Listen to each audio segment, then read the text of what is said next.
ବର୍ଷାଙ୍କ କାହାଣୀ ଆରମ୍ଭ ହେଲା ହଠାତ୍ ଏମିତି ବର୍ଷା କାହିଁକି ଏମିତି ବିବାହିତ ଗେଟଅପ୍ରେ ନଜର ଆସିଲେ? ସତରେ କ'ଣ ବର୍ଷା ବିବାହ ବନ୍ଧନରେ ବାନ୍ଧି ହେଲେ କି ବିବାହ ପରେ ଏବେ ବର୍ଷା ତାଙ୍କ ସ୍ୱାମୀଙ୍କ ସହିତ ଫଟୋ ସେୟାର କରିଛନ୍ତି। ଏବେ ସେ ଲେଖିଛନ୍ତି କି ଏବେ ତାଙ୍କର କାହାଣୀ ଆରମ୍ଭ ହେଲା। ତେବେ ଦର୍ଶକ ବନ୍ଧୁ, ଏ ସମ୍ପର୍କରେ କ'ଣ ରହିଛି ଅଧିକ ଅପଡେଟ୍ ଜାଣିବା ପାଇଁ ହେଲେ ଆପଣମାନେ ଆଜିର ଭିଡ଼ିଓଟିକୁ ପୁରା ଶେଷ ପର୍ଯ୍ୟନ୍ତ ଦେଖନ୍ତୁ। ଆଉ ଏହା ପୂର୍ବରୁ ଯଦି ଆପଣମାନେ ଆମ ଚ୍ୟାନେଲକୁ ସବସ୍କ୍ରାଇବ୍ କରିନାହାନ୍ତି ତାହେଲେ ସବସ୍କ୍ରାଇବ୍ କରି ପାଖରେ ଥିବା ବେଲ୍ ଆଇକନକୁ ଦବାଇ ଦିଅନ୍ତୁ। ଦର୍ଶକ ବନ୍ଧୁ, ଆପଣମାନେ ଅନୁଭବ ଏବଂ ବର୍ଷାଙ୍କ ଯୋଡ଼ିକୁ ବେଶ ଭଲ ଭାବରେ ଜାଣିଥିବେ। ସେ ବହୁତ ସାରା ଓଡ଼ିଆ ସିନେମାରେ ଏକାଠି ଅଭିନୟ କରି ସାରା ଓଡ଼ିଶାର ଦର୍ଶକମାନଙ୍କ ମନୋରଞ୍ଜନ କରାଇଥାନ୍ତି।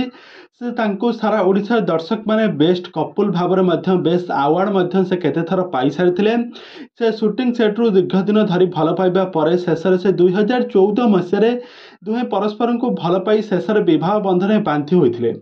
ବାହାଘରଟି ଧୁମଧାମ ହୋଇଥିଲା ଆଉ ବାହାଘର ପରେ ଦୁହେଁ ମଧ୍ୟ ବହୁତ ଖୁସିରେ ଘର ସଂସାର କରୁଥିଲେ। କିନ୍ତୁ ହଠାତ୍ ଏମିତି ଗୋଟେ ପାହାଡ଼, ଦୁଃଖର ପାହାଡ଼ ମାଡ଼ି ଆସିବ। ଦୁହେଁ କେବେ ବି ଭାବିନଥିଲେ ଦୁହେଁ ପରସ୍ପରଙ୍କ ଠାରୁ ଅଲଗା ହୋଇଯିବେ। ଆଉ ଆଜିର ସେ ଦିନ ମଧ୍ୟ ଆସିଯାଇଛି। ଦୁହେଁ ପରସ୍ପରଙ୍କ ଠାରୁ ଅଲଗା ହୋଇସାରିଛନ୍ତି। ତ ବର୍ତ୍ତମାନ ସମୟରେ ବର୍ଷା ପ୍ରିୟଦର୍ଶିନୀ ତାଙ୍କ ଶାଶୁ ଘରେ, ବର୍ତ୍ତମାନ ସମୟରେ ବର୍ଷା ପ୍ରିୟଦର୍ଶିନୀ ତାଙ୍କ ବାପ ଘରେ ତାଙ୍କ ମା ଏବଂ ତାଙ୍କ ଭଉଣୀମାନଙ୍କ ସହିତ ରହୁଥିବା ବେଳେ ଏବେ ଅନୁଭବ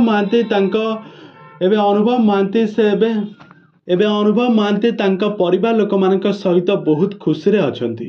ତ ବର୍ତ୍ତମାନ ସମୟରେ ଅଭିନେତ୍ରୀ ବର୍ଷା ପ୍ରିୟଦର୍ଶିନୀ ଗୋଟେ ପୁରୁଷଙ୍କୁ ବିବାହ କରିଛନ୍ତି। ବିବାହିତା ଗେଟଅପ୍ରେ ଫଟୋ ଉଠାଇ ସେ ଲେଖିଛନ୍ତି କି ବର୍ଷାଙ୍କ କାହାଣୀ ଆରମ୍ଭ ହେଲା ଏବେଠୁ। ତେବେ ଦର୍ଶକ ବନ୍ଧୁ, ଏହା ହେଉଛି ତାଙ୍କ ସୁଟିଂ ସେଟ୍ର ଫଟୋ। ଆଉ ସେ ସୁଟିଂ ସେଟ୍ରେ ଲେଖିଛନ୍ତି ଯେ ଏବେଠୁ ହିଁ ବର୍ଷାଙ୍କ ନୂଆ କାହାଣୀରେ ହିଁ ସିନେମା ହେବ।